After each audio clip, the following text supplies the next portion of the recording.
அப்பாவுலாம் ஒரு மனிதனே கிடையாது. அவர் எப்படி சபாநாயகராக இருக்காருன்னு தெரியல.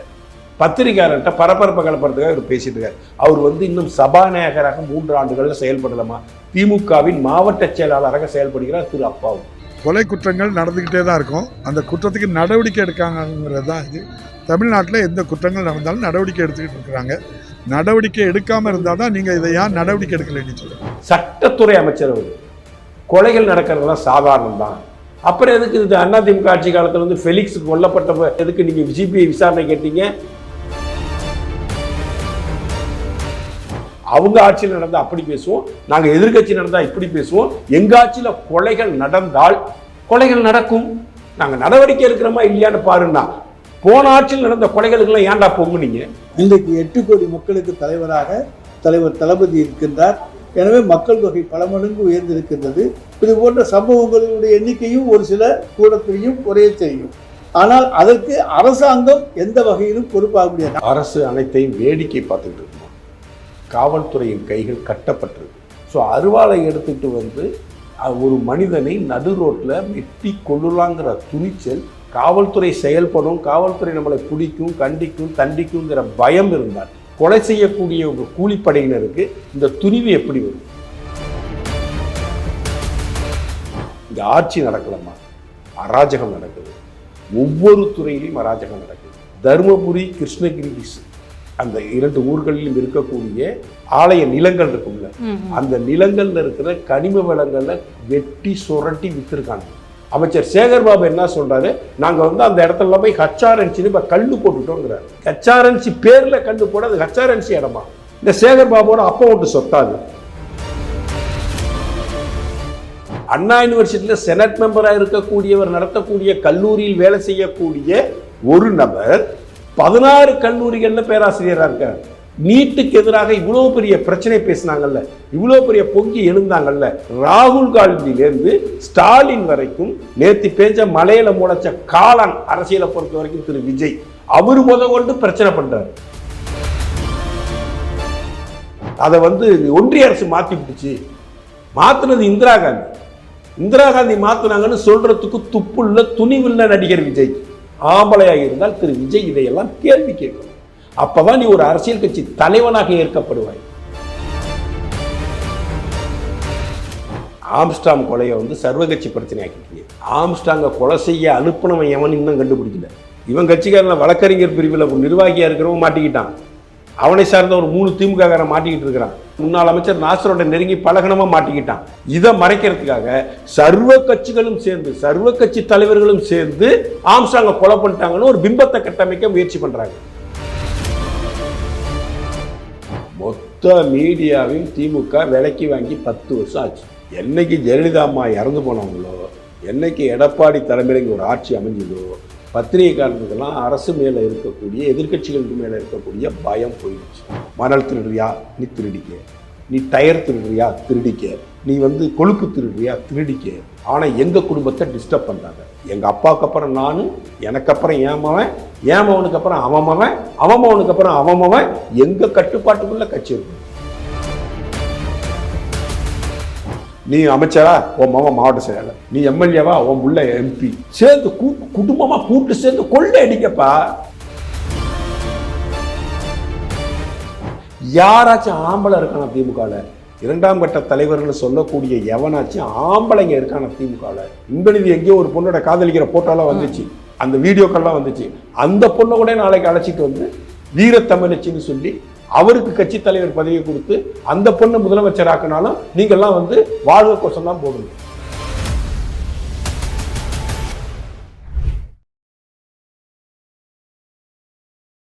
இளைய பாரதம் நேயர்களுக்கு வணக்கம். இன்னைக்கு நம்ம நேர்காணல்ல நடிகர் ரவிச்சந்திரன் அவர்களை தான் சந்திக்க இருக்கிறோம். அவர்கிட்ட நிறைய கேள்விகளை கேட்க இருக்கிறோம். அவரை நேர்காணலுக்கு வரவேற்கலாம். வணக்கம் சார். வணக்கம்மா. எப்படி இருக்கீங்க? நல்லா இருக்குமா. ஓகே சார், நீங்கள் திரைப்படத்துறை அப்படின்னு இல்லாமல் இப்போ அரசியல் பற்றியும் நிறைய விஷயங்களை நீங்கள் ஷேர் பண்ணுறீங்க. ரொம்ப போல்டாக உங்களுடைய ஸ்டேட்மெண்ட் வைக்கிறீங்க. இப்போ எனக்கு தெரிய வேண்டியதுன்னா, ஆம்ஸ்ட்ராங்குடைய கொலை ஒரு பெரிய விஷயமா, ஒரு பயங்கரமான ஒரு பதட்டத்தை ஏற்படுத்துச்சின்னு சொல்லலாம். அப்படி இருக்கும்போது ஒரே நாளில் 3 கொலைகள், அடுத்தடுத்து 3 கட்சிகளை சேர்ந்தவங்களை வெட்டி கொலை பண்ணியிருக்காங்க. அப்படிங்கும்போது அரசு என்ன பண்ணிட்டு இருக்கு? இப்போ இருக்கக்கூடிய சூழ்நிலையை நீங்கள் எப்படி பார்க்குறீங்க? அரசு அனைத்தையும் வேடிக்கை பார்த்துக்கிட்டு இருக்குமா? காவல்துறையின் கைகள் கட்டப்பட்டிருக்கு. ஒருத்தன் அருவாளை எடுத்துகிட்டு போய் நாகர்கோயிலில் வெட்டுறான். அங்கே வந்து காங்கிரஸ் நிர்வாகி அவர் மனைவி கண்முன்னே வெட்டி கொல்லப்படுறாங்க. அங்கேருந்து ஷிஃப்ட் ஆகி சிவகங்கைக்கு வந்தால் அதே அருவாள், அதே ரவுடிகள் பாரதிய ஜனதா கட்சியினுடைய நிர்வாகியை வெட்டி கொலை பண்ணுறாங்க. அங்கேருந்து ஷிஃப்ட் பண்ணி கடலூருக்கு வந்தால் அதிமுக நிர்வாகி அதே பாணியிலே கொல்லப்படுறாங்க.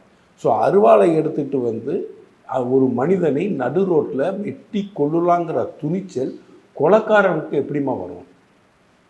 காவல்துறை மீது கொஞ்சமாவது பயம் இருந்தால், காவல்துறை செயல்படும், காவல்துறை நம்மளை பிடிக்கும், கண்டிக்கும், தண்டிக்குங்கிற பயம் இருந்தால், இந்த அரசின் மீது பயம் இருந்தால், கொலை செய்யக்கூடிய ஒரு கூலிப்படையினருக்கு இந்த துணிவு எப்படி வரும்? இங்கே ஆட்சி நடக்கலம்மா, அராஜகம் நடக்குது. ஒவ்வொரு துறையிலையும் அராஜகம் நடக்குது.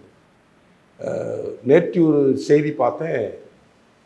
தருமபுரி, கிருஷ்ணகிரி அந்த 2 ஊர்களிலும் இருக்கக்கூடிய ஆலயங்களில் இருக்கிற ஆலய நிலங்கள் இருக்கும்ல, அந்த நிலங்களில் இருக்கிற கனிம வளங்களை வெட்டி சுரட்டி விற்றுருக்கானுங்க. ஒரு கனிம வளத்தை ஒரு மண்ணையோ கல்லியோ பாறையவோ உடச்சி எடுக்கணும்னு சொன்னாக்கா சும்மா ஒரு 2 பேர் போய் செய்ய முடியல. உங்கள் ஆஃபீஸ்க்கு வரோம், ஒரு சொம்பை தூக்கிட்டு போகிறோம், ஒரு கேமரா தூக்கிட்டு போகிறோன்னா அது சின்ன திருட்டு, ஒரு ஆள் வந்து செஞ்சுட்டு போயிடுவான். பட் கனிம வளம் திருடப்படுறப்ப ஒரு பெரிய பொக்களின் எந்திரம் இருக்கணும், அதை எடுத்துகிட்டு போகிறதுக்கு லாரி வரணும், அதனுடைய ஊழியர்கள் இருக்கணும், அந்த பணியாளர்கள் இருக்கணும், நோன்றவன் இருக்கணும், அள்ளி கொட்டுறவன் இருக்கணும். ஒரு 100-150 பேர் வேலை செஞ்சுருப்பாங்க. ஒரு கோவிலுக்கு சொந்தமான ஒரு இடத்துல கனிம வள கொள்ளையை நடத்தியிருக்கிறான். அதுக்கு ஒரு மனிதன் கேஸ் போட்டிருக்கிறார். பாலசுப்ரமணியன், என்னுடைய நினைவு சரியாக இருந்தால் ஒரு பாலசுப்ரமணியன், அவர் கேஸ் போட்டிருக்காரு. உயர்நீதிமன்றம் தலையிட்டு இந்த பிரச்சனைக்கு உரிய தீர்வு காணுங்கன்னு உத்தரவிட்டும் கடந்த 2 வருஷமாக அறநிலையத்துறை தூங்கிட்டு இருக்கு. திரும்பவும் கோர்ட்டு அவமதிச்சிருக்காங்க. இந்த நடவடிக்கை எடுக்கணும். அவர் திரும்பவும் கோர்ட்டுக்கு போகிறப்ப அறநிலையத்துறை நீதிமன்றத்தில் வந்து 198 கோடி ரூபாய் பெருமானம் உள்ள கனிம வளங்கள் திருடப்பட்டிருப்பதாக அறநிலையத்துறையே ஒத்துக்குது. யார் அந்த திருடன்? அந்த திருடன் கைது செய்யப்பட்டாரா? அந்த திருடனவங்க மேலே இருந்தால் சட்டப்பூர்வ நடவடிக்கை எடுக்கப்பட்டது? அவங்க சொத்துக்கள் பறிமுதல் செய்யப்பட்டதா?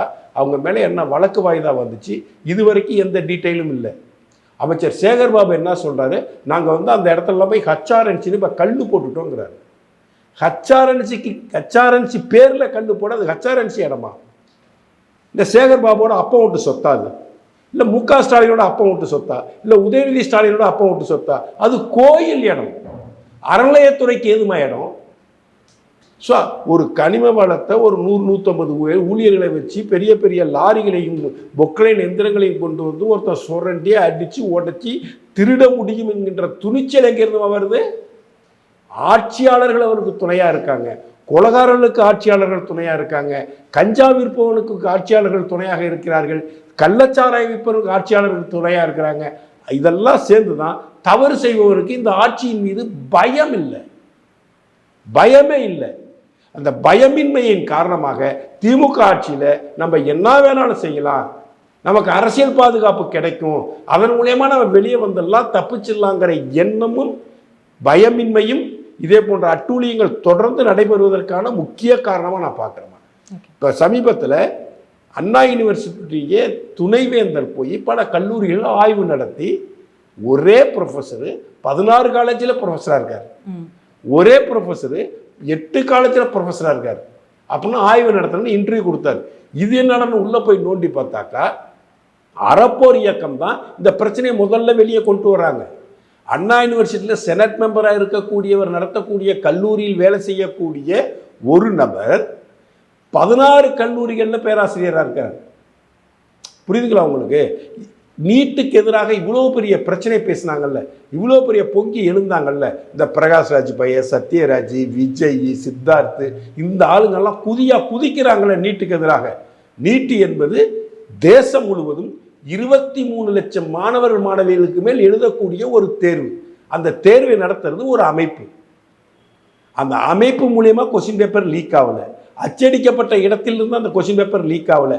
ஆனால் அந்த கொஸ்டின் பேப்பரை ஏதோ மால் ப்ராக்டிஸ் பண்ணி ஒரு இப்போ மருத்துவக் கல்லூரி படிக்கக்கூடிய மாணவன், மருத்துவக் கல்லூரியில் வேலை செய்யக்கூடிய ப்ரொஃபஸரு, இவங்கெல்லாம் சேர்ந்து ஏதோ மால் ப்ராக்டிஸ் பண்ணியிருக்கிறாங்க, மால் ப்ராக்டிஸ் நடந்திருக்கு உண்மை அப்படின்னு மத்திய அரசாங்கத்தின் கல்வித்துறை அமைச்சர் ஒத்துக்கிறார் டேரிங்கா. இதில் யாரையும் குற்றவாளியை நாங்கள் தப்ப விட மாட்டோம்னு சொல்கிறாரு. உச்சநீதிமன்றமும் அரசு சொன்ன கோரிக்கைகளை ஏற்றுக்கொண்டு நாங்கள் இனி இந்த தவறு நடக்கிறதுக்கு நாங்கள் அனுமதிக்க மாட்டோம், இதை எப்படி சரி செய்யணும் சரி பண்ணுவோம், இன்னென்ன விஷயங்கள் செஞ்சோங்கிறத உச்சநீதிமன்றம் ஏற்றுக்கொண்டு அரசுக்கு ஆதரவாக தீர்ப்பு வழங்கியிருக்குது. ஆனால் இங்கே நீட்டுக்கு எதிரான எவ்வளோ பெரிய பிரச்சனையை ராகுல் காந்தியிலேருந்து ஸ்டாலின் வரைக்கும் நேற்று பேச்ச மலையில முளைச்ச காளான் அரசியலை பொறுத்த வரைக்கும் திரு விஜய் அவர் கொண்டு பிரச்சனை பண்ணுறாரு. அவர் கொண்டு இது வந்து ஸ்டேட் பட்டியலில் இல்லை, இது வந்து கண்ட்ரன்ஸ் லிஸ்டில் இருக்குது, அதை வந்து ஒன்றிய அரசு மாற்றி விட்டுச்சு. மாற்றினது இந்திரா காந்தி. இந்திரா காந்தி மாற்றினாங்கன்னு சொல்கிறதுக்கு துப்புள்ள துணிவில்லை நடிகர் விஜய்க்கு. உண்மைதானுங்களே? இந்திரா காந்தி எமர்ஜென்சியில் ஜனநாயகத்தை படுகொலை செய்து ஜனநாயகத்தை கற்பழித்த காலகட்டத்தில் கல்வியை மாநில பட்டியலிருந்து கண்கரன்சிஸ்டுக்கு பொதுப்பட்டியலுக்கு கொண்டு போயிருக்காங்க. இதை சொல்லு, நீ துணிவான ஆம்பளையாக இருந்தால் இதெல்லாம் சொல்லியிருக்கணும். இன்னொன்று சொல்லாமல விஜய் கிட்டத்தட்ட விபி சிங் ஆட்சி காலத்திலேருந்து, விபி சிங் ஆட்சி காலம், ஐகே குஜ்ரால், தேவகவுடா, காங்கிரஸ் ஆட்சி, மன்மோகன் சிங் ஆட்சி 10 வருஷத்தில் திமுக கூடவே இருந்தாங்க ஆட்சி அதிகாரத்தில், பவர்ஃபுல்லாக இருந்தாங்க 30-35 வருஷமா. சென்ட்ரலில் வந்து பவர்ஃபுல்லாக இருந்தாங்க. இவங்க கை காட்டுறவங்க தான் பிரதமராக முடியும், இவங்க கை காட்டுற தீர்மானம் தான் அங்கே நிறைவேற்ற முடியும். கருணாநிதியின் ஆலோசனைப்படி தான் இந்த ஆட்சியே நடக்குதுன்னு மன்மோகன் சிங் சொன்னார். அப்படியெல்லாம் இருந்த காலகட்டத்தில் மூப்பனாரை பிரதமராக வரவிடாமல் அடிக்கக்கூடிய லாபி பண்ணக்கூடிய இடத்துல இருந்தது திமுக. அதன் பிறகு தான் ஐக்கிய குஜரால் வந்தார். இவ்வளவு பவர் சென்டராக இருந்தாங்களே டெல்லியில். அப்போ திராவிட முன்னேற்ற கழகம் பொதுப்பட்டியலில் இருந்த கல்வியை மாநில பட்டியலுக்கு மாற்றுவதற்கு எந்த முயற்சியும் எடுக்கலன்னு இந்த விஜய் அந்த மீட்டிங்கில் பேசியிருக்கணும்ல. அதுதான் அந்த மக்களுக்கு கொடுக்குற விழிப்புணர்ச்சி, அதான் அந்த மாணவர்களுக்கு கொடுக்குற விழிப்புணர்ச்சி. அதை செய்யறதுக்கு யோகிதை இல்லை இந்த விஜய்க்கு, அதை பேசுறதுக்கு யோகிதை இல்லை விஜய்க்கு. இன்னைக்கு அண்ணா பல்கலைக்கழகத்தில் இப்படிப்பட்ட ஒரு அநியாயம் இது எத்தனை வருஷமா நடக்குது? எனக்கு இப்போ நீங்கள் சொன்னதுலேருந்து நிறைய கேள்விகள் வந்து தோணுது கேட்கணும் அப்படின்னு. முதல்ல நான் கேட்ட கேள்விக்கு ஒரே நாளில் வந்துட்டு 3 கட்சிகளை சேர்ந்த அவங்களை வந்துட்டு வெட்டி கொண்டு இருக்காங்க அப்படிங்கிற பட்சத்தில் அமைச்சர் ரகுபதியும் சரி சபாநாயகர் அப்பாவும் சரி என்ன சொல்லியிருக்காங்கன்னா, கொலைகள்லாம் நடக்க தான் செய்யும், ஆனால் அரசு நடவடிக்கை எடுக்குதா இல்லையாங்கிறதான விஷயம் அப்படிங்கிற மாதிரி. இப்போ கொலைகள் நடக்கும் அப்படிங்கிறத இவங்க ரொம்ப அழுத்தம் திருத்தமாக சொல்கிறாங்கன்னா, ஆல்ரெடி ஒரு லிஸ்ட்டு வச்சுருக்காங்கன்னு நினைக்கிறீங்களா? கண்டிப்பாக இந்த இடத்துல இவங்களெல்லாம் கொலை பண்ண போகிறாங்கன்னு முன்கூட்டியே தெரிஞ்சிருக்குன்னு நினைக்கிறீங்களா? அதாவதுமா, ரகுபதி வந்து இப்போ இங்கே நடக்கிறது ராமராட்சின்னு சொன்னார் போன வாரம். ராமராஜ்யத்தில் இப்படி தான் ராமராஜ்யத்தில் இப்படி தான் கொலை பண்ணிகிட்டு இருந்தாங்க. அந்த கொலைக்கு அரசாங்க நடவடிக்கை என்ன நடவடிக்கை எடுத்தீங்க? ஆம்ஸ்டாங் கொலையை வந்து சர்வகட்சி பிரச்சனை ஆக்கிட்டீங்க. ஆம்ஸ்டாங்கை கொலை செய்ய அனுப்பினவன் எவன் இன்னும் கண்டுபிடிக்கல. அவங்களுக்கு இவருக்கும் கான்ட்ராவர்சி இருந்துச்சு, அதனால் அவங்களும் குற்றவாளி. அவருக்கு இவருக்கும் அதிமுக ஆட்களுக்கும் இவருக்கும் கான்ட்ராவர்சி இருந்துச்சு, அதனால் அவனும் குற்றவாளி. தமாக லீடருக்கும் அவருக்கும் கான்ட்ராவர்சி இருந்ததுனால அது தமாக லீடரும் குற்றவாளி. பிஜேபி லீடருக்கும் அவருக்கும் கான்ட்ராவர்சி இருந்தால் பிஜேபியும் குற்றவாளி. ஏன்னா இவன் கட்சிக்காரன் மாட்டிக்கிட்டான். இவன் கட்சிக்காரன் வழக்கறிஞர் பிரிவில் ஒரு நிர்வாகியாக இருக்கிறவங்க மாட்டிக்கிட்டான். அவனை சார்ந்த ஒரு 3 திமுககாரன் மாட்டிக்கிட்டு இருக்கிறான். நாசரோட நெருங்கி முன்னாள் அமைச்சர் நாசரோட நெருங்கி பழகனமாக மாட்டிக்கிட்டான். இதை மறைக்கிறதுக்காக சர்வ கட்சி தலைவர்களும் சேர்ந்து ஆம்ஸ்டாங்கை கொலை பண்ணிட்டாங்கன்னு ஒரு பிம்பத்தை கட்டமைக்க முயற்சி பண்ணுறாங்க. ஆம்ஸ்டாங்கை கொலை பண்ணிட்டாங்க, எல்லா கட்சிக்காரனுக்கும் அதில் பங்கு இருக்குது, திமுகவுக்கு மட்டும் பங்கு இருக்குன்னு சொல்லிவிடாதீங்க அப்படி என்பது போன்ற ஒரு நிலைப்பாட்டை தமிழக மக்களுக்கு புரிய வைப்பதற்கு இந்த அரசாங்கம் முடிவு செஞ்சிருக்கு.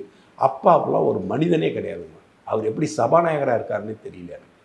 கொலை நடப்பதை வன்மையாக கண்டிக்கிறோம். இனி இது போன்ற சம்பவங்கள் நடக்காமல் நாங்கள் வந்து கண்காணிப்போம் அப்படின்னு ஒரு சபாநாயகர் சொல்லணும்.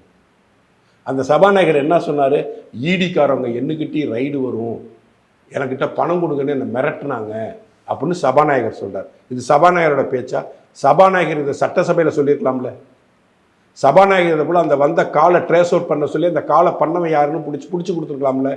பத்திரிகையாளர்கிட்ட பரபரப்பை கலப்புறதுக்காக இவர் பேசிட்டு இருக்கார். அவர் வந்து இன்னும் சபாநாயகராக 3 ஆண்டுகளில் செயல்படலாமா? திமுகவின் மாவட்ட செயலாளராக செயல்படுகிறார் திரு அப்பாவு.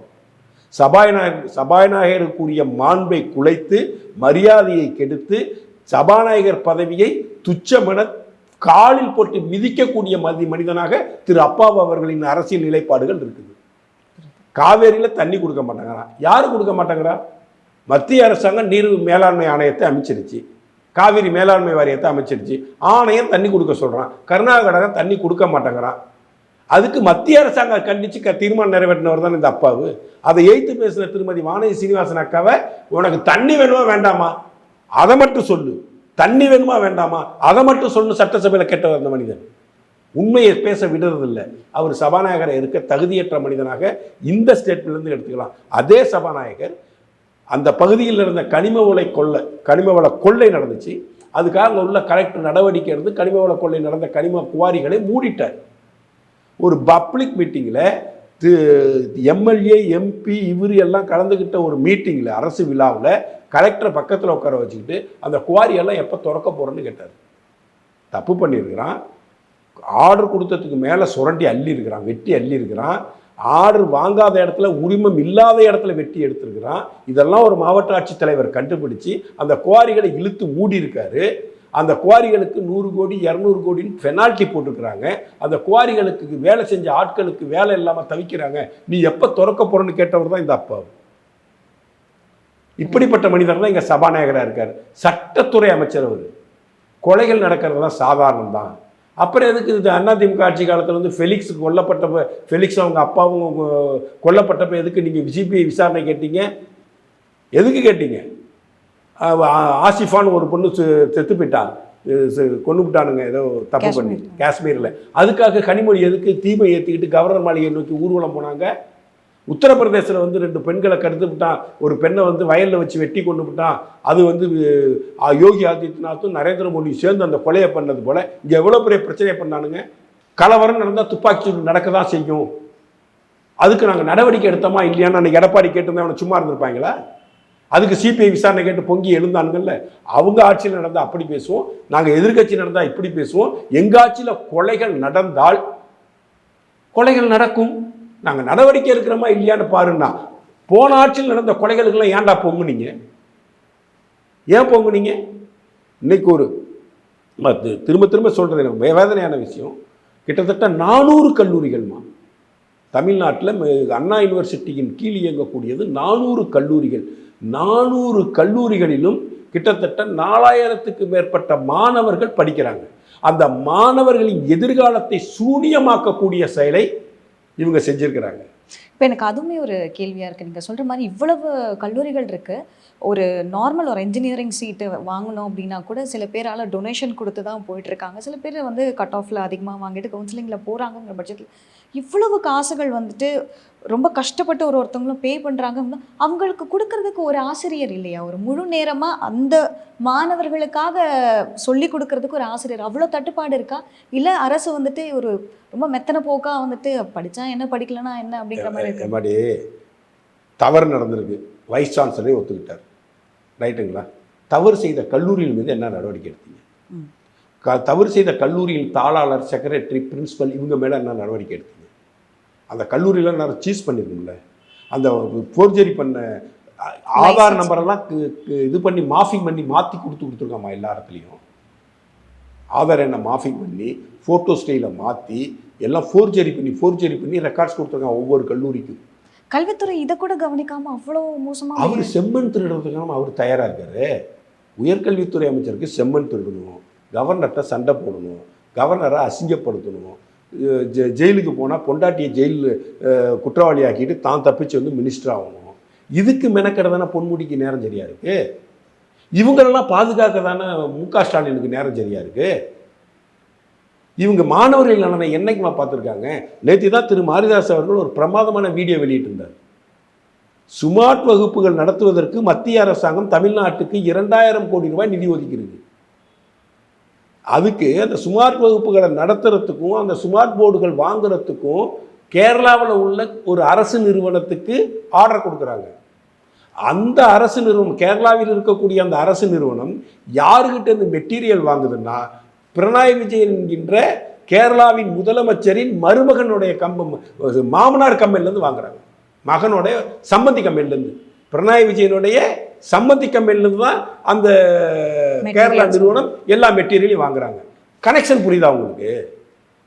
இதனுடைய டீலிங் எல்லாமே எவ்வளவு இப்போ ஸ்டாலின் குடும்பத்துக்கு வரணும், எவ்வளவு சபரீசனுக்கு போகணும், எவ்வளவு உதயநிதி ஸ்டாலினுக்கு போகணும், எல்லா டீலிங் துபாயில் வச்சு முடிச்சிடுறாங்க. ஏன்னா துபாயிலேருந்து தங்கம் கடத்துற கேஸ்ல எல்லாம் பினராயி விஜயனுக்கு தொடர்பு இருக்குன்னு சொல்றாங்கல்ல. அப்போ அவங்களுக்கு துபாயில் தொடர்பு இருக்கு, முக ஸ்டாலின் குடும்பத்துக்கு துபாயில் தொடர்பு இருக்கு. எல்லாம் ஒரு நெட்வொர்க் போட்டு சம்பாதிக்கிறாங்க. மாணவர்கள் நலனை இவங்க பேணி பாதுகாத்தாங்களா? பள்ளி கல்வித்துறை இளம் பிஞ்சுகளுடைய கல்வியை மேம்படுத்துவதற்காக ஒரு மத்திய அரசாங்கம் திட்டமிட்டு ஒரு திட்டத்தை உங்க கையில கொடுத்தாக்கா அந்த திட்டத்தில் எவ்வளவு கொள்ளையடிக்கலான்னு 2 மாநில அரசுகள் சேர்ந்து மாணவர்களின் வாழ்க்கையை நாசமாக்கி கொள்ளையடிக்கிறீங்களே. மிக அருமையான வீடியோ, நீங்க முடிஞ்சா பாருங்க. மாரிதாஸ் அவர்கள் வீடியோவை ஆதாரபூர்வமா சொல்லியிருக்காரு. ஸோ பள்ளி கல்வித்துறையில ஊழல், உயர்கல்வித்துறையில் இதே போல் அட்டூழியம். நான் என்ன கேட்குறேன், நீட்டை பேன் பண்ணுங்கன்னு சொல்கிறேன். நீட்டை பேன் பண்ணுங்க, நீட்டை ஒழிச்சிடுங்க, நீட்டு இருக்கக்கூடாது, தமிழ்நாட்டுக்கு நீட்டு தேவையில்லை இப்படி சொல்கிற ஒருத்தன் கூட ஒருத்தனும் ஆம்பளை இல்லை.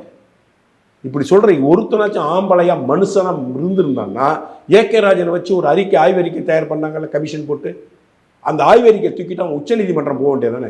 எவனுக்காச்சும் யோக்கியதை இருக்கா உச்சநீதிமன்றத்தில் போய் ஏகே ராஜன் அறிக்கையை கொடுத்து நீட்டுக்கு எதிர் வழக்கு தொடர்றதுக்கு அவனுக்கு யோக்கியதை இருக்கா? சரி, இன்னைக்கு கட்சி ஆரம்பிச்சு நீட்டுக்கு எதிர் பேசினார்ல விஜய், அவர் நாச்சு போகலாம்ல, ஏகே ராஜன் அறிக்கை எடுத்துக்கிட்டு உச்சநீதிமன்றத்துக்கு போகலாம்ல. எவனும் உச்சநீதிமன்றம் போக மாட்டான். எடப்பாடி போக மாட்டாரு, ஸ்டாலின் போக மாட்டாரு, விஜய் போக மாட்டாரு, நீட்டை பற்றி எய்த்து பேசுகிற திருமாவளவன் போக மாட்டாரு, கம்யூனிஸ்டுகள் போக மாட்டாங்க, காங்கிரஸ்காரன் போக மாட்டான், யாரும் போக மாட்டாங்க. ஏன்னா போயிட்டாக்கா நீட்டை வச்சு பேசுற அரசியல் அன்னையோட முடிஞ்சிடும், சமாதி பண்ணும். ஒரு பெரிய அரசியல் நீட்டை வச்சு இவ்வளவு பெரிய அரசியல் பண்றீங்களே. ஒரு அண்ணா பல்கலைக்கழகத்துல உறுப்பு கல்லூரியில் இருக்கிற 400 கல்லூரிகளில் இதே போல போர்ஜரி வாத்தியார்கள் இருந்து வேலை செஞ்சிருக்கானே. வாத்தியாரே திருடனா இருந்தால், வாத்தியாரே போர்ஜரியா இருந்தால் அவன் எப்படிப்பட்ட மாணவர்களை உருவாக்கும்? அப்ப அண்ணா யூனிவர்சிட்டியை இழுத்து மூடுங்க அப்படின்னு எவனாச்சும் சொல்றானா? இன்னைக்கு கவுன்சிலிங்க்கு அனௌன்ஸ்மெண்ட் வந்திருக்குது.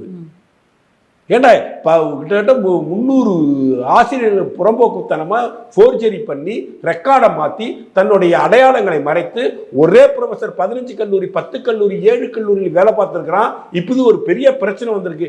ஏதாச்சும் ஒரு டிவி சேனல் இதை டிபேட் பண்ணிச்சாமா? நீங்கள் பார்த்துருக்கீங்களா டிவி சேனல் டிபேட் பண்ணி? அந்த கல்லூரிகளை இழுத்து மூடுனாங்களா? அந்த கல்லூரி தாளாளர்கள் பிரின்சிபல் எவமலியாச்சும் நடவடிக்கை எடுத்தாங்களா? எதிர்கால சந்ததியை உருவாக்கக்கூடிய கல்விச்சாலைகளை இவ்வளவு கரெக்டா இருக்கிறப்ப ரோட்ல கொலை நடக்கிறதும் கொள்ளை நடக்கிறதும், ஒரு 2 கிராம் தங்கத்துக்காக மூதாட்டி, ஒரு 74 வயது மூதாட்டி கொல்லப்படுறதும் சர்வசாதாரணமாக தான் ரகுபதிக்கும் அப்பாவுக்கும் படும். கல்விச்சாலைகள் இங்கு கற்பழிக்கப்படுகின்றன. திமுக ஆட்சியில் கல்விச்சாலைகளை இந்த லட்சணத்தில் இருந்தா ஒரு மாணவனை எப்படிமா ஒரு தரமான மாணவனா உருவாக்கும் இந்த அரசாங்கம்? அந்த ஆசிரியர், தப்பு செஞ்ச ஆசிரியர் ஒருத்தனை கைது பண்ணியிருக்காங்களா இன்னைய வரைக்கும்? பேர் கொண்டு எந்தெந்த காலேஜில் வேலை செய்கிறாங்கிற டீட்டெயில் கொண்டு அறப்போர் இயக்கம் பத்திரிகையாளர் செஞ்சு வெளியே சொல்லிட்டாங்க. அன்னைக்கு நைட்டு டிவியில் இது இல்லாமல் டிபேட்டாக இருந்திருக்கணும். கண்டிப்பாக எடப்பாடி கட்சி தலைமை மாறுமா, சசிகலா திரும்பவும் அதிமுக வருவாரா, இதுக்கு டிபேட் பண்றானுங்க. இதுக்கு டிபேட் பண்றவனுங்க அண்ணா யூனிவர்சிட்டியில் நடந்த இந்த அட்டூழியம் குறித்து ஒரு டிபேட் நடத்திருக்கா? எந்த கல்லூரியாவது நடந்திருக்கா? இல்ல அறநிலையத்துறை சார்பாக அறநிலையத்துறை வசம் இருக்கக்கூடிய கோவில் நிலத்தில் இருந்த கனிம வளத்தை சுரண்டி அட்டிச்சு வித்திருக்கானோல, அறநிலையத்துறையை 200 கோடி ரூபாய் ஒப்புதல் வாக்குமூலம் கொடுத்திருக்க. இதை பத்தி எந்த டிவி டிபேட் ஆச்சு நடந்துச்சா? ஒரு நியூஸ் வந்துச்சா? ஒரே ஒரு நியூஸ் இது சம்பந்தமா வரல.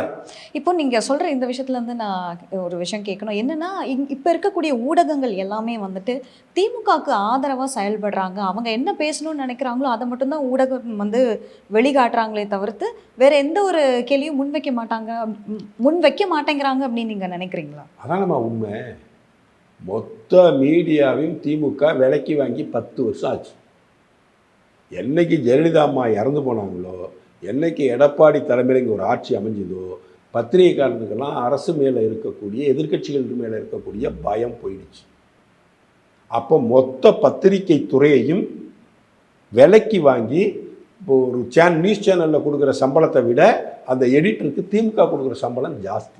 இதையும் தெரியும் மாரிதாஸ் அவர் 2 வருஷத்துக்கு முன்னாடி போட்டு பொழந்து தான் இந்த சீப்பு செந்தில் வெளியே வந்தான். இன்னைக்கு தனியாக உட்காந்து கத்திட்டு கிடக்காங்க. எல்லாம் அர்ஜென்ட்டாக ப்ரிப்பேர் பண்ணி வச்சுருக்காங்கம்மா. அவங்களுக்கு தேவை தான் எஜமானர் மு.க. ஸ்டாலின் என்ன சொல்றாரோ, தன் எஜமானர் திமுக என்ன சொல்லுதோ அதை மக்கள்கிட்ட கொண்டு எப்படி சேர்க்க முடியும் என்பதற்காக தான் தமிழக மீடியாக்கள் ஒவ்வொரு மீடியாவும் இங்கே செயல்படுது. மீடியா தர்மத்தை மீறிவிட்டது. அவங்க பத்திரிகை தர்மத்தை குழி தோண்டி புதைத்து விட்டார்கள். பத்திரிகை தர்மத்தை கற்பழித்து விட்டார்கள் தமிழக மீடியாக்கள். இல்லைன்னா இதரை எதிர்த்தா பேசியிருக்கணும்மா. உறுப்பு கல்லூரிகள் அண்ணா யூனிவர்சிட்டியை பற்றி பேசியிருக்கணும்ல. கண்டிப்பா அண்ணா யூனிவர்சிட்டியில் ஒரு வைஸ் சான்சலர் இருக்கிறார்ல. இதை ஆய்வு செய்யறதுக்கு ஒரு கமிட்டி இருக்கு. அவங்க வருஷம் போய் ஆய்வு வேற பண்ணியிருக்கிறாங்க.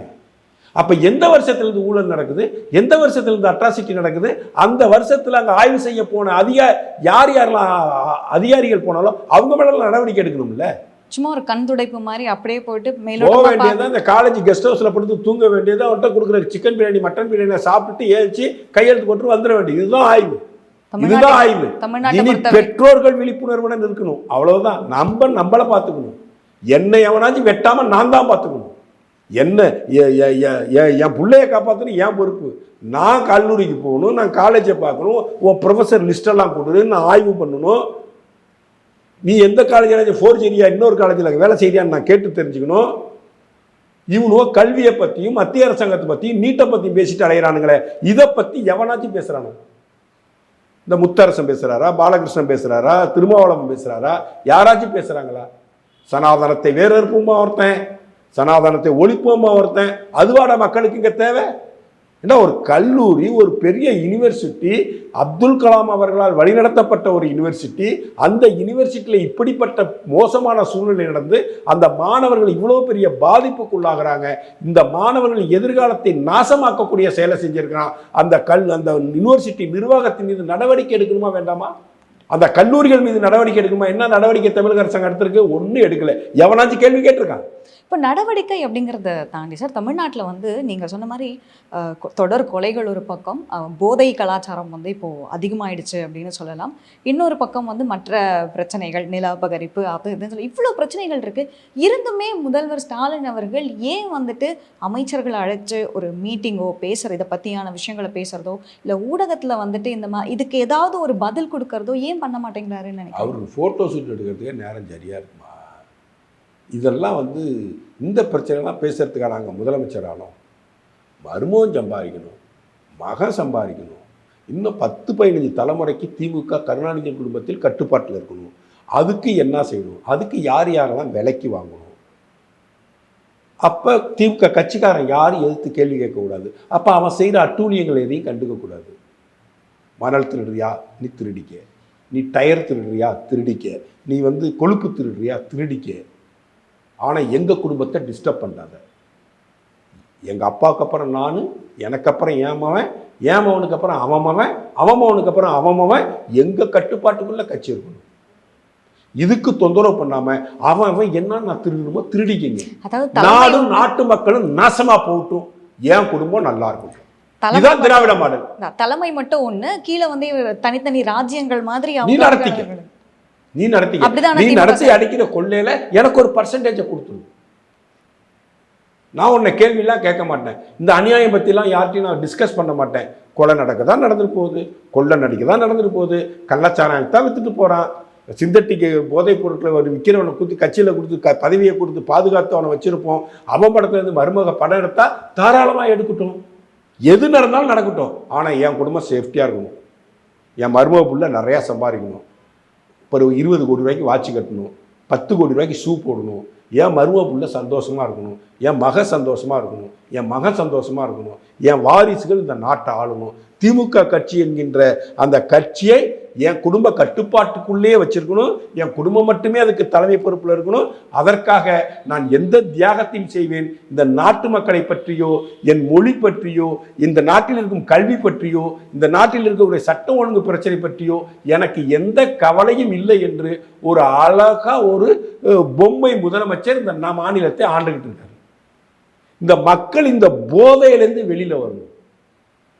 திரும்ப திரும்ப நீங்கள் அவங்கள்ட்ட காசை வாங்கிட்டு கறி சோறும் பிரியாணியும் நீங்கள் கோட்டரும் கோழி பிரியாணியும் சாப்பிட்டுட்டு நீங்கள் திரும்ப திரும்ப இந்த கட்சிக்கு ஓட்டு போட்டுகிட்டே இருந்தீங்கன்னா இன்னும் இந்த மாநிலம் அதல பாதாளத்துக்கு போயிடும். 45,000 கோடி கடன் இருந்த தமிழகம் படிப்படியாக கலைஞரால் முன்னேற்றப்பட்டு 1,50,000 கோடி கடனாச்சு.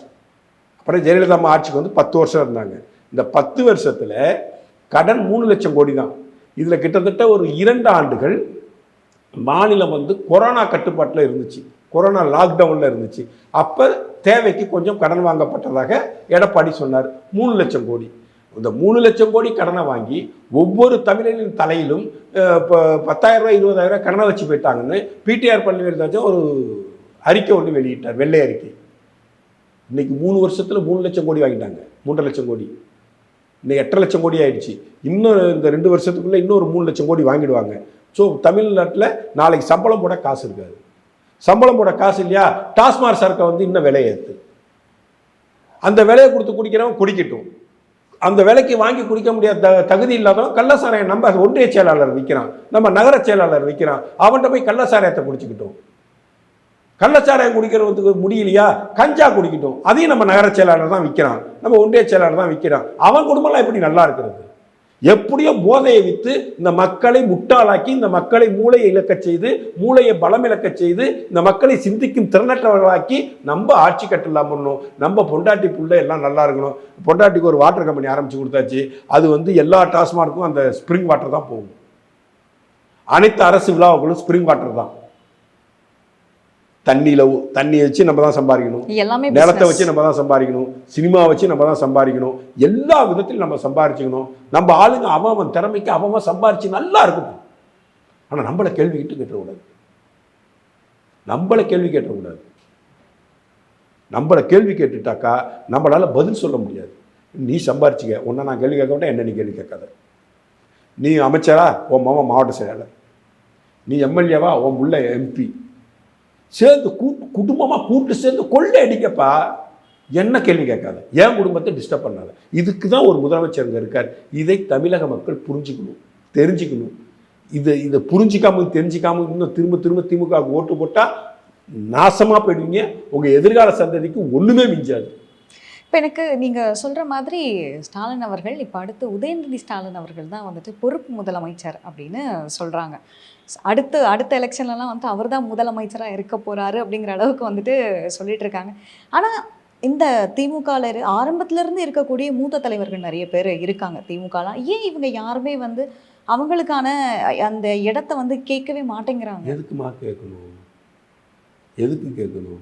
இப்போ துணை முதல்வராக துறைமுருகராக இருந்து என்ன சம்பாதிக்க போகிறாரோ அதை விட 4 மடங்கு நீர்வளத்துறையிலேருந்து சம்பாதிக்கிறார், கனிவளத்திலேருந்து சம்பாதிக்கிறார். அவருக்கு தேவை அந்த சம்பாத்தியமா துணை முதல்வருங்கிற பதவியா? அவர் தான் சொல்லிட்டார சட்டசபையில், நான் இன்ப நிதி அமைச்சரவையிலும் இடம்பெற வேண்டும். சட்டசபையில் பதிவு பண்ணிட்டாரு, நான் கோபாலபுரத்தின் கொத்தடிமையாக இருந்து உங்களுக்கான அத்தனை பணிகளையும் செய்வேன், நான் சம்பாதிக்கிறத நீ கண்டுக்காத, நீ யாரை வேணாலும் ஹரிசாக்கு. யாராச்சும் ஆம்பளை இருக்கானா திமுகவில்? 2ஆம் கட்ட தலைவர்னு சொல்லக்கூடிய எவனாச்சும் ஆம்பளைங்க இருக்கானா திமுகவில்?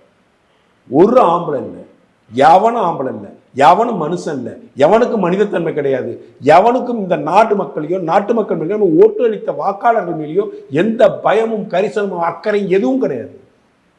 நான் நல்லா இருக்கணும், இப்போ ஒரு பொன்முடி நல்லா இருக்கணும், பொன்முடிய மகன் மாவட்ட செயலாளராக இருக்கணும், அவரும் நல்லா இருக்கணும், மண்ணை சுரண்டி விற்கணும், செம்மண்ணை கடத்தி விற்கணும். பள்ளிக்கு உயர்கல்வித்துறை நாசமாக போனால் எனக்குன்னா அது நடந்தா என்னன்னா, அண்ணா யூனிவர்சிட்டியில் ஊழல் நடந்தால் எனக்குன்னா, ஒரே ப்ரொஃபஸர் 20 காலேஜில் வேலை செஞ்சால் எனக்குன்னா, எனக்கு நான் என் மகன் பொண்டாட்டி பிள்ளைங்க பேரன் என் சம்பந்தி எல்லாரும் நல்லா இருக்கணும், நாங்கள் கோடியாக சம்பாதிக்கணும். இந்த விஷயத்தை தான் நம்ம செஞ்சுக்கிட்டு இருக்காங்க. இவங்களுக்குலாம் முக ஸ்டாலினை எய்த்து கேள்வி கேட்க தெம்பு திராணி முதுகெலும்பு இருக்கா? ஏன்னா உங்களை முதுகெலும்பு இல்லாத ஒரு அடிமைகளாக முக ஸ்டாலின் உங்களை உருவாக்கிக்கிட்டாரு. நீ சம்பாரி, நான் கண்டுக்க மாட்டேன், என்ன நீ கேள்வி கேட்காது. இன்பநிதி எங்கேயோ ஒரு பொண்ணோட காதலிக்கிற போட்டோலாம் வந்துச்சு, அந்த வீடியோக்கள்லாம் வந்துச்சு. அந்த பொண்ணை கூட நாளைக்கு அழைச்சிட்டு வந்து வீரத்தமிழச்சின்னு சொல்லி அவருக்கு கட்சி தலைவர் பதவியை கொடுத்து அந்த பொண்ணை முதலமைச்சர் ஆக்கினாலும் நீங்கள்லாம் வந்து வாழ்வு கோஷம் தான் போடணும். உங்கள் தகுதி அவ்வளவுதான். உங்கள் தகுதி என் குடும்பத்துக்கு வாழ்வு கோஷம் போடணும். உங்கள் தகுதிக்கு உட்பட்டு, உங்கள் திறமைக்கு உட்பட்டு, உங்கள் அறிவுக்கு உட்பட்டு நீங்கள் எவ்வளோ சம்பாரிச்சிங்க, அதான் நான் கேள்வி கேட்க மாட்டேன். ஆனால் சம்பாதிக்கிறதுல 10% எனக்கு கொடுத்துரும். இதாம ஆட்சி நடக்குதுங்க. யாருக்குமா தில்லு இருக்குது? யாருக்குமா இந்த கேள்வி கேட்க யாருக்குமா துணிச்சல் இருக்குது? சட்டமன்ற கொறடாமா ஒருத்தர், மொத்த திமுக சட்டமன்ற உறுப்பினர்களுக்கும் தலைவர் அவருமா. உதயநிதி காலில் போய் விழுந்தாருமா. அவர் எங்க தொகுதி வேற எம்எல்ஏ கோவிசெலியே, காலில் போய் விழுந்தாருமா உதயநிதி காலில். இந்த ஆள் படிச்சு பாங்கின பட்டம் எவ்வளவு தெரியுங்களா? அவர் பேரை விட பெருசு. Double MA, double PhD, MPhil அவ்வளோ படிச்சிருக்காரு கோவிசெலியே. அவர் நின்று ஒரு மேடையில தமிழ் உச்சரிப்போட பேசினார்னா கேட்டுக்கிட்டே இருக்கலாம். அப்படிப்பட்ட திறமைசாலி. கேவலம் ஒரு கொரோனா பதவிக்காக உதயநிதி காலில் போய் விழுந்தாருமா அவரு. இவங்கெல்லாம் கேள்வி கேட்பாங்க? இவங்கெல்லாம் கேள்வி கேட்க தகுதி இருக்கு? சேகர் பாபு முதலமைச்சர் மனைவிக்கு செருப்பு கொட்டி போடுறாருமா.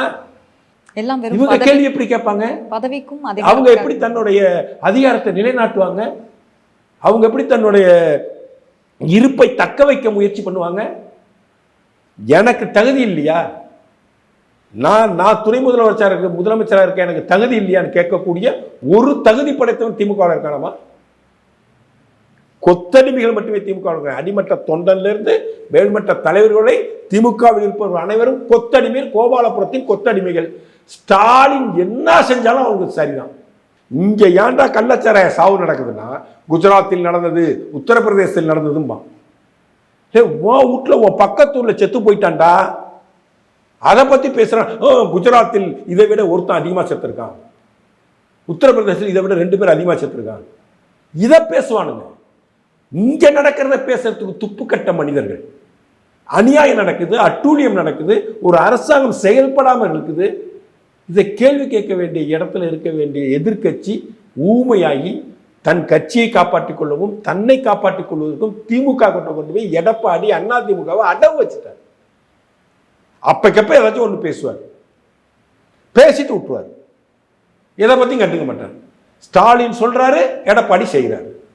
ஸ்டாலின் சொன்னாரு கூட்டணியை உடனே, எடப்பாடி உடைச்சார்.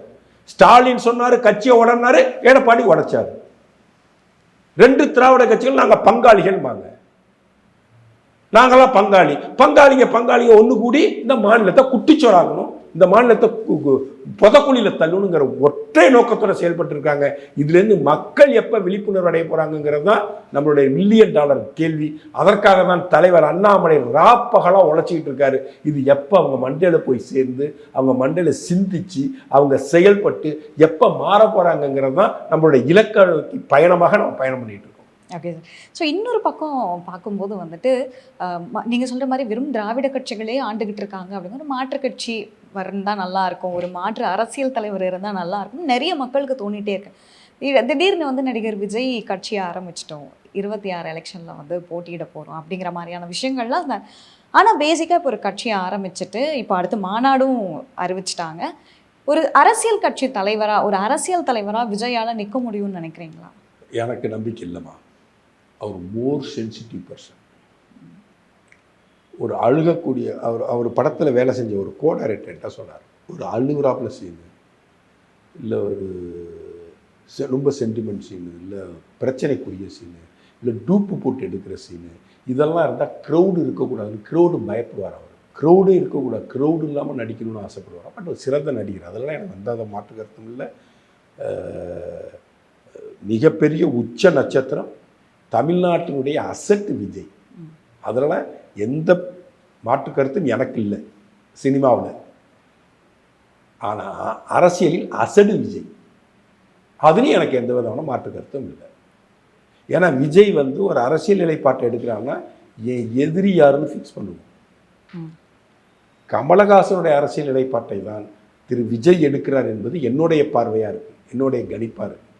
கமல் எதுக்காக கட்சி ஆரம்பித்தார்? திமுகவின் எதிர்ப்பு ஓட்டுகளை ஸ்பிளிட் பண்ணணும்.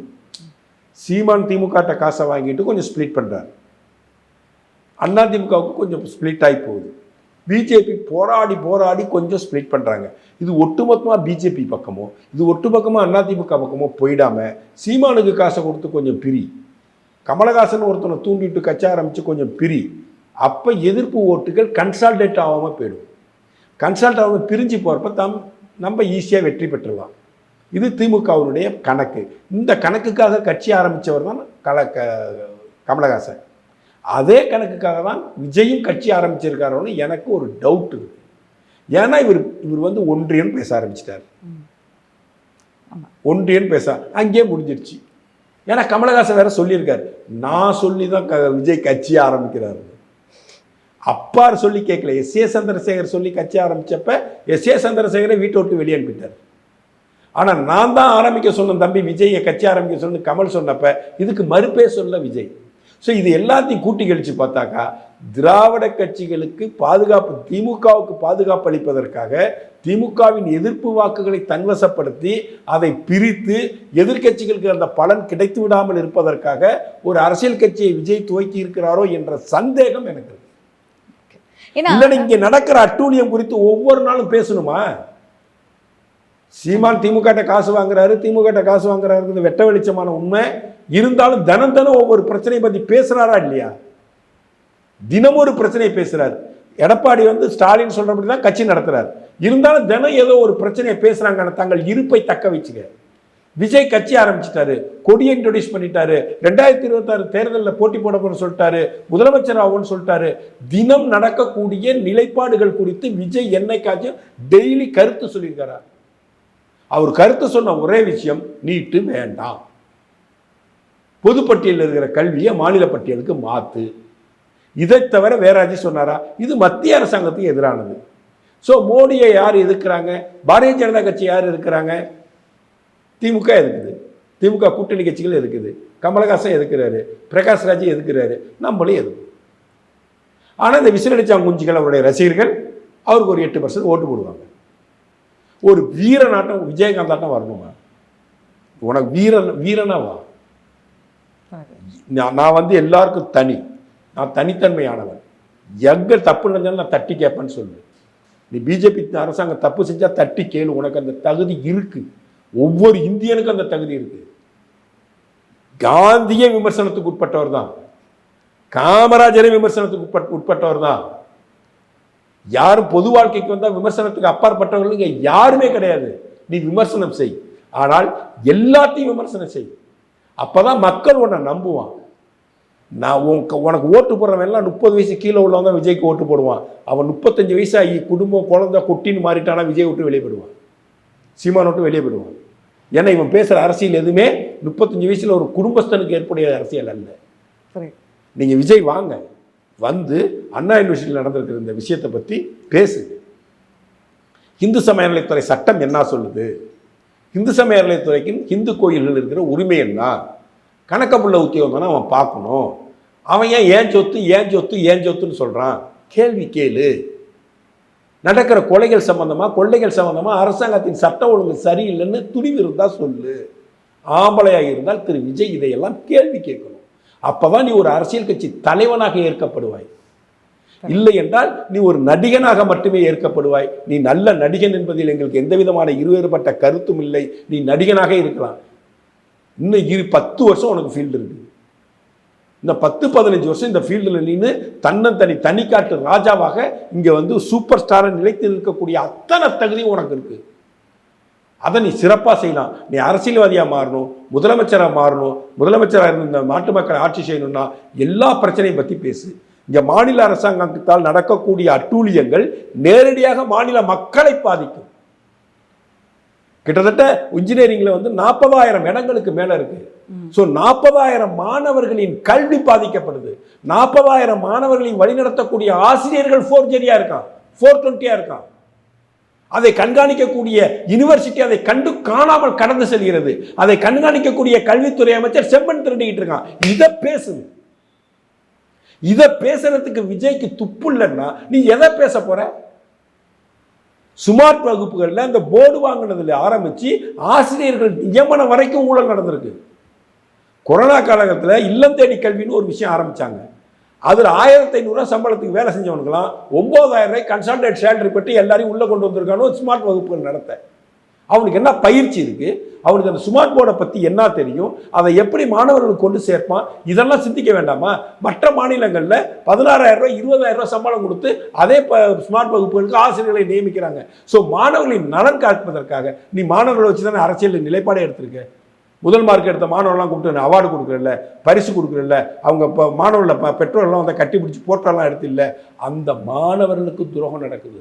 நீ எந்த +2 மாணவனை ஊக்குவிப்பதற்காக பரிசு கொடுத்து பாராட்டி சோறு போட்டியோ அந்த +2 முடித்த மாணவன் இந்த இன்ஜினியரிங் கல்லூரியில தான் போய் படிக்க போறான். கண்டிப்பா.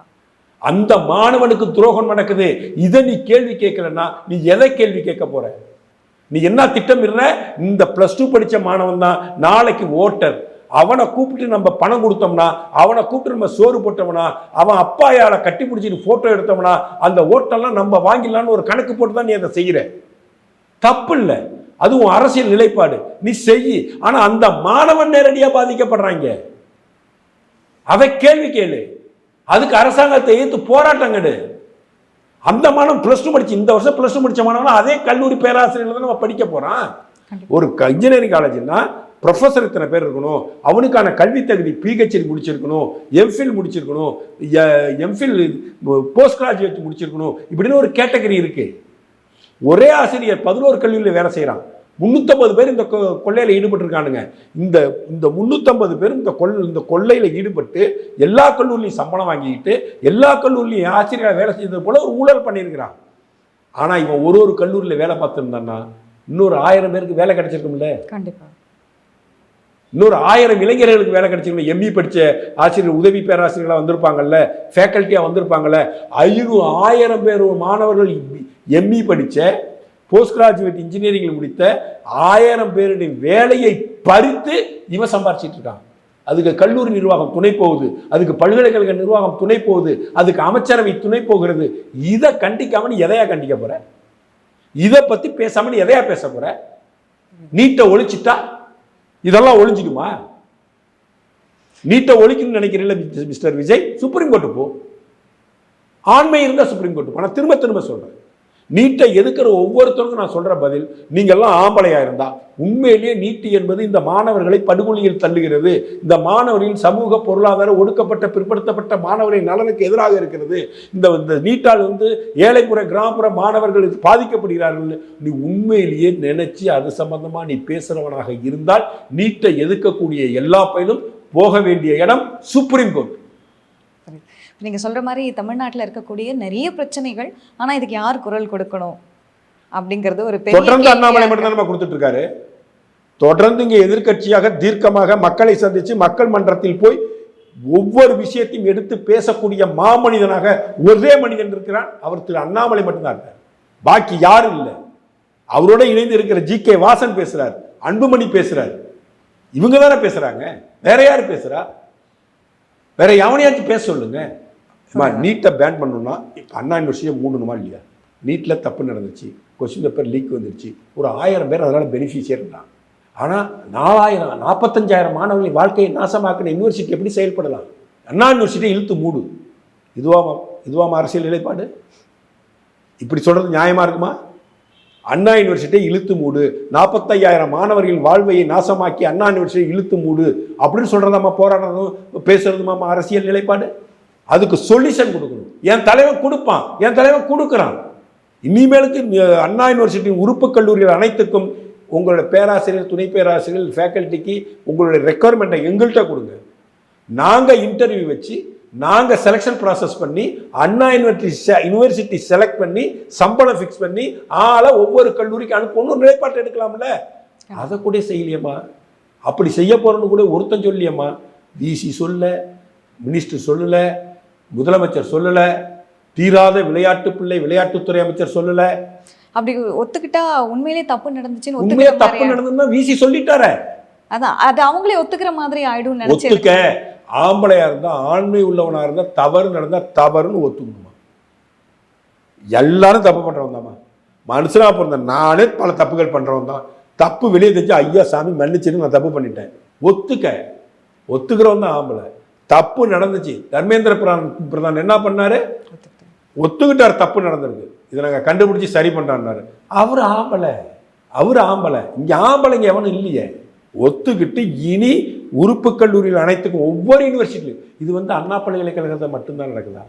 பாரதியார் பல்கலைக்கழகம், பாரதிதாசன் பல்கலைக்கழகம், மனோன்மணி சுந்தரனார் பல்கலைக்கழகம், மெட்ராஸ் யூனிவர்சிட்டி, எல்லா யூனிவர்சிட்டியும் இதுதான் நடக்குதா? தெரியாதுல்ல. இப்போதான் ஒன்று வெளியே வந்திருக்கு, பூனைக்குட்டி எட்டி பார்த்துருக்கு. இன்னும் 10 யூனிவர்சிட்டி இருக்கு. இன்னொரு பெரிய குட்டி. இந்த 10 யூனிவர்சிட்டிக்கு நான் தான் சான்சலர் ஆவேன்னு தீர்மானம் நிறைவேற்றினார் இந்த முதலமைச்சர். கவர்னர் கட்டுப்பாட்டில் இருக்கிறப்ப இந்த கூத்து அடிக்கிறாங்க. நேரடியாக முதலமைச்சர் மு க ஸ்டாலின் கட்டுப்பாட்டுக்கு போனீங்கன்னு வச்சுங்க, எல்லாரும் ப்ரொஃபஸர். நாளைக்கு நான் டைகன்ட்ரி போனால் நான் ஒரு காலேஜில் ப்ரொஃபஸர். எனக்கு சப்ஜெக்ட் தெரியுமா தெரியாதா, நான் படிச்சிருக்கேனா படிக்கலையா, எதை பற்றி கவலை? அதான் ஃபோர்ஜரி பண்ணி கொடுத்துறோம் நம்ம மாஃபிங் பண்ணி. நான் எம்இ முடிச்சாதான் ஒரு மாஃபிங் பண்ண சர்டிஃபிகேட் ரெடி பண்ண முடியாதா? தம்பிக்கு கேமராமேன் தம்பிக்கு ரெடி பண்ண முடியாதா? எல்லாரும் அண்ணா யூனிவர்சிட்டி ப்ரொஃபஸர். இதை உருவாக்க தான் அவர் வைஸ் சான்சலர் ஆகணும் முடிவு, சான்சலர் ஆகணும்னு தீர்மானம் நிறைவேற்றிருக்காரு.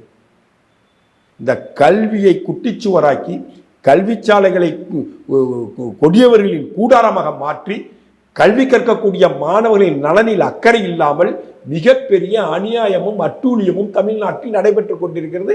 அது துவக்கப்பள்ளி முதல் கொண்டு இன்ஜினியரிங் வர. நீட் இருந்ததுனால மெடிக்கல் பொழைச்சிருக்கு ஒரு 10 வருஷமா, 2017 பொழைச்சிருக்கு. அதுக்கு முன்னாடி போனீங்கன்னா நான் ஒரு இன்டர்வியூ கூட சொன்னேன், 2017 நீட் வந்துச்சு. 2016 2006 வரைக்கும் இந்த 10 வருஷத்தில் மெடிக்கல் சேர்ந்தாங்கல்ல பசங்க, அவங்களுடைய பேர் அவங்க வாங்கின மார்க்கு, இதை தமிழக அரசு வெளியிடுமா? ஏழைகளுக்கு கிடைச்சது, அரசு பள்ளி மாணவர்களுக்கு கிடைச்சது, கிடைக்கல, படித்தவனுக்கு கிடைச்சது, படிக்காத, அதெல்லாம் விட்டுருவோம். 10 வருஷம் 2006 2016 வரைக்கும் மருத்துவக் கல்லூரியில் சேர்ந்த மாணவர்கள் எடுத்த பெயர், இந்த கல்லூரி இந்த ஸ்கூலில் படித்தான், இந்த மாணவன் பேர் இது, இவன் எடுத்த மதிப்பெண் இவ்வளவு. ஆண்மை உள்ள அரசாக இருந்தால் இதை வெளியிடட்டும். 540 மார்க் எடுத்தவன், 600 மார்க் எடுத்தவன், 610 மார்க் எடுத்தவன் 1 கோடி ரூபா வரைக்கும் கொடுத்து மெடிக்கல் சீட்டு விலை பேசி விற்கப்பட்டிருக்கா இல்லையாமா? அதெல்லாம் தடுத்து நிப்பாட தான் நீட் வந்துச்சு. ஸோ நீட் வந்ததுனால மருத்துவக் கல்வி பொழைச்சிருக்கு. இங்கே பொறியியல் கல்லூரிகளும் ஆர்ட்ஸ் அண்ட் சயின்ஸ் கல்வியும் துவக்கப்பள்ளியும் பள்ளிக்கல்வித்துறையும் நாசமாக போய் குட்டிச்சோராக போயிட்டு இருக்குது. இதை பற்றி பேசாத விஜய் அரசியலுக்கு வரவே லாயக்கற்றவர் நான் சொல்கிறேன். ஓகே சார், நீங்கள் சொன்ன மாதிரி இப்போ இந்த பேராசிரியர்கள் பிரச்சனை தொடர்பாக வந்துட்டு ஆளுநர் ரவி அவர்கள் நடவடிக்கை எடுக்க சொல்லி ஒரு உத்தரவு போட்டிருக்கிறாரு. நம்ம வெயிட் பண்ணி பார்ப்போம், இன்னும் எத்தனை பேர் வெளியில் வராங்க, இன்னும் என்னென்ன பிரச்சனைகள்லாம் இருக்குது இந்த பள்ளிக்கல்வித்துறை ஆஸ் வெல் அஸ் உயர்கல்வித்துறையில் என்ன மாற்றங்கள் ஏற்படும் பொறுத்திருந்து பார்ப்போம். இன்றைக்கி நேர்காணலில் கலந்துக்கிட்டு நிறைய விஷயங்களை உங்களுடைய பாணியில் ரொம்ப ஆழமாக பதிவு பண்ணியிருக்கீங்க. நேர்காணலில் கலந்துக்கிட்டதுக்கு ரொம்ப நன்றி. நன்றி, வணக்கம் ஜெயகர்.